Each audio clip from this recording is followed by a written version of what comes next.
আজকে নির্বাচনে অংশগ্রহণ করতে পারতো না।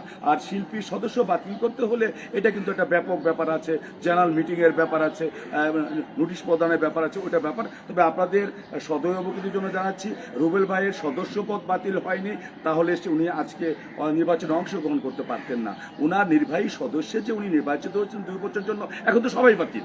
এই যে 2 বছর অতিক্রান্ত, এখন কিন্তু কারোই সদস্যপদ নাই ওই নির্বাহী সদস্যে, এখন নির্বাচন কমিশন কাজ করছে। তাই এই ভুল ধারণা থেকে আমাদের একটু পরিষ্কার হওয়া দরকার, নাহলে কিন্তু ভুল বোঝাবুঝির একটা অবকাশ হয় এবং আমাদের মধ্যে একটা বিভেদ সৃষ্টি হয়। একটা বিষয়, মজার বিষয় হচ্ছে ভাইয়া, যে আপনি এমন সরকারি কর্মকর্তা ছিলেন, অনেক ব্যস্ততার মধ্যেও কিন্তু আপনি অভিনয়কে মনে প্রাণে ধারণ করে সব সময় অভিনয় করেছেন। চলচ্চিত্র সংশ্লিষ্ট নাট্যাঙ্গন প্রত্যেকটা জায়গায় কিন্তু আপনি বিস্তার করেছেন। তো সেই জায়গা থেকে নেতৃত্বে আসছেন। আপনি আসলে কোন প্যানেল থেকে কি পোস্টে নির্বাচন করছেন এবং এই প্যানেলকে ভালো লাগার কারণটি কি, এই একটু জানতে চাই। আমি এবার 2টি প্যানেল হয়েছে, আপনারা জানেন। আমি হলাম কলি নিপুণ পরিষদ থেকে নির্বাহী সদস্য পদে দাঁড়িয়েছি। এই কলি নিপুণ পরিষদের আমি প্রথমে কলি ভাইয়ের কথা আসি। কলি ভাই কিন্তু আমরা যখন ইয়াং ছিলাম তখন কিন্তু উনি একটা ক্রাশ ছিলেন ইয়াংদের। ওনার অসংখ্য সিনেমা কিন্তু হিট হয়েছে এবং ওনার সিনেমাগুলি অসংখ্য সিনেমা বিদেশে চিত্রায়িত হতো। তখন কিন্তু প্রথম চিত্রায়ন শুরু হয় ব্যাপক হারে, যেমন লাভ ইন সিঙ্গাপুর এই জাতীয়। আর তিনি কিন্তু শুধুমাত্র শিল্পী নয়, তিনি একজন ব্যবসায়ী এবং তিনি কোন ব্যবসার সাথে জড়িত, এই মিডিয়া ব্যবসার সাথে জড়িত ছিলেন। উনি স্বাস্থ্য মন্ত্রণালয়ে অসংখ্য কাজ করেছেন মিডিয়া সংক্রান্ত। তারপর ওনার সবচেয়ে বড় বিষয় হলো উনি 2বার সেক্রেটারি ছিলেন এই সমিতির। ওনার সবচেয়ে বড় বিষয় হলো উনি 2বার সভাপতি ছিলেন এই সমিতির। ওনার সবচেয়ে বড় প্রাপ্তি অনেক আছে, অনেক ওনার কাজ আছে। ওনার বড় কাজ হলো এখন যে শিল্পী সমিতি দেখছেন, এত বড় পরিসরে কিন্তু শিল্পী সমিতি ছিল না, একটি মাত্র ছোট্ট রুম ছিল। এই মাহমুদ কলি ভাই কিন্তু বড় রুম করেছেন। সেখান থেকে আমার বিশ্বাস জন্মেছে যে মাহমুদ কলি ভাই যেহেতু অর্থের তার ঘাটতি নেই, তার মানসিকতা আছে, তার অভিজ্ঞতা আছে, এই প্যানেল কাজ করবে। নিপুণ ভালোভাবে চলার কথা, নারী নেতৃত্ব, এটা আমরা সকল ক্ষেত্রে জেন্ডার ইস্যু নিয়ে কথা বলি, আমরা সরকারি ক্ষেত্রেও জেন্ডার ইস্যু নিয়ে কথা বলি। এবং আমাদের সবচেয়ে বড় ব্যাপার হলো বাংলাদেশ কিন্তু জেন্ডার ইস্যুতে অনেক দূরে এগিয়ে আছে। মানে পুরুষ মহিলার ভেদাভেদ অনেকটা কমে গেছে বাংলাদেশের অনেক, বিশ্বের অনেক দেশের চেয়ে। সেখানে আমার তার পক্ষে এসেছে। তিনি গতবার আমাকে একটা অভিযোগ তুলেছিলেন, কিন্তু উনি এবার কিন্তু বলেছেন যে অভিযোগটা তিনি করেন নাই এবং একজন করেছেন, সে বলেছে উনি শুনেননি আমার বিরুদ্ধে অভিযোগটা, এবং সে আমাকে এটা স্বীকার করেছে। এবং যে এই অভিযোগটা করেছে তিনি কিন্তু অত্যন্ত দুঃখের সঙ্গে বলতে হচ্ছে যে ওই প্যানেল থেকে দাঁড়িয়েছে। এটা আমাদের নিন্দা দেয় যে একজন একটা কথা বলেনি, আমি কথা বলিনি, কিন্তু সে আমার হয়ে বলেছে যে পীরজাদা তোমার সম্পর্কে এই কথা বলেছে। তাই আমি এই প্যানেলকে বেছে নিয়েছি। এটা তারুণ্যের সমাবেশ ঘটেছে, এখানে সমাবেশ বলছে প্রবীণদের অভিজ্ঞতার সমাবেশ ঘটেছে। এর জন্য আমি চাই এখানে এসে যদি আমি নির্বাচিত হই তাহলে আমি শিল্পীদের পক্ষে কাজ করতে পারবো। তাদের প্রাতিষ্ঠানিক তাদের অভিজ্ঞতা, তাদের প্রশাসনিক, তাদের হলো রাজনৈতিক অভিজ্ঞতা এবং আমার প্রশাসনিক অভিজ্ঞতা, এই 2 অভিজ্ঞতা কাজে লাগিয়ে আমরা শিল্পীদের জন্য এই কমিটি কিছু করতে পারবো।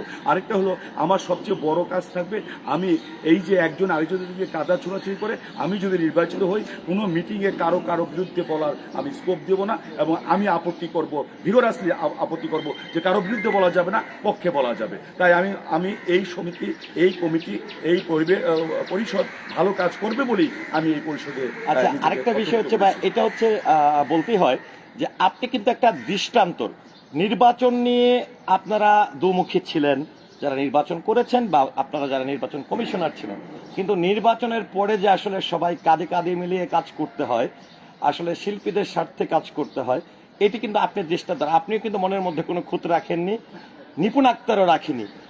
শিল্পীদের কল্যাণ করবেন বলেই কিন্তু আপনারা কাঁধে কাঁধ মিলিয়ে। শিল্পীদের এই মানসিকতা থাকাই দরকার। শিল্পী আমার বিরুদ্ধে বলেছে, আমি তার বিরুদ্ধে বলেছি, কিন্তু যখন ভুল বোঝাবুঝি অবসান হয়েছে, যখন শিল্পীদের পক্ষে কাজ করতে হয়েছে, শিল্পীও মানে নিপুণও খুব উদার হস্তে আমার কাছে এসেছে, আমিও উদার হস্তে তার কাছে মানে সম্মতি দিয়েছি।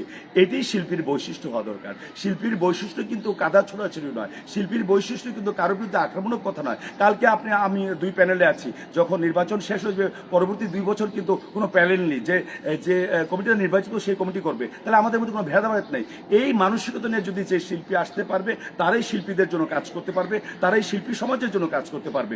আমি আশা করব এই প্যানেল জয়ী হয়ে শিল্পীদের জন্য কাজ করবে। এই যে আমাদের মাঝে যে ভেদাভেদ, আমাদের মধ্যে কাদা ছোড়াছুড়ি, এটা বন্ধ করবে। এবং যদি আমি পাশ করি অবশ্যই সেক্ষেত্রে আমি অগ্রণী ভূমিকা রাখব। সর্বশেষ সারা দেশের চলচ্চিত্র প্রেমীদের উদ্দেশ্যে যারা তাকিয়ে আছে কি হবে শিল্পী সমিতির নির্বাচন, তাদের উদ্দেশ্যে আপনার বক্তব্য?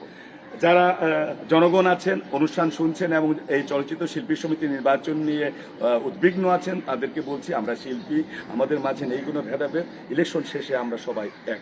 আমরা যার যার কর্তব্য দ্বারা, যার যার কর্ম দ্বারা, যার যার প্রতিজ্ঞা দ্বারা, আমাদের অভিজ্ঞতা দ্বারা আমরা হয়তো নির্বাচিত হয়ে আসবো। যারা নির্বাচিত হয়ে আসবে তারা কাজ করবে। আপনাদের মাঝে কোনো সন্দেহ থাকার অবকাশ নেই যে নির্বাচন হবে কিনা, কোনো মামলা হয়েছে কিনা। না, কোনো মামলা হলেও এই নির্বাচনকে বন্ধ করা যাবে না এবং 19 তারিখে নির্বাচন হবে। আপনারা ভোটাধিকার, যারা ভোটার আছেন তারা ভোটাধিকার প্রয়োগ করবেন এবং ভোটাধিকার প্রয়োগ করে আপনার মূল্যবান আমানত প্রয়োগ করে আপনারা যথাযোগ্য ক্যান্ডিডেটকে নির্বাচিত করবেন এবং আপনাদের প্রতি অনুরোধ যে তারা দেখবেন এবার কাজ করবে, এবার অভিজ্ঞতা হয়েছে, এবার মানুষের মাঝে সম্প্রীতি জন্মেছে। এর পর্যন্ত আজ পর্যন্ত কোনো গণ্ডগোল হয়নি কারো মাঝে। তাই আমরা আশা করছি যে আমরা ভালো কাজ করব। আপনারা আমাদেরকে ভালো জেনেছেন, দর্শকরা, জনগণ এবারও ভালো জানবেন এবং 19 তারিখে দেখবেন একটা ভালো ফলাফল এসেছে। ধন্যবাদ আপনাকে। অবশ্যই একদমই ভিউয়ার্স আপনাকে দেখাচ্ছি বাংলাদেশ চলচ্চিত্র শিল্পী সমিতি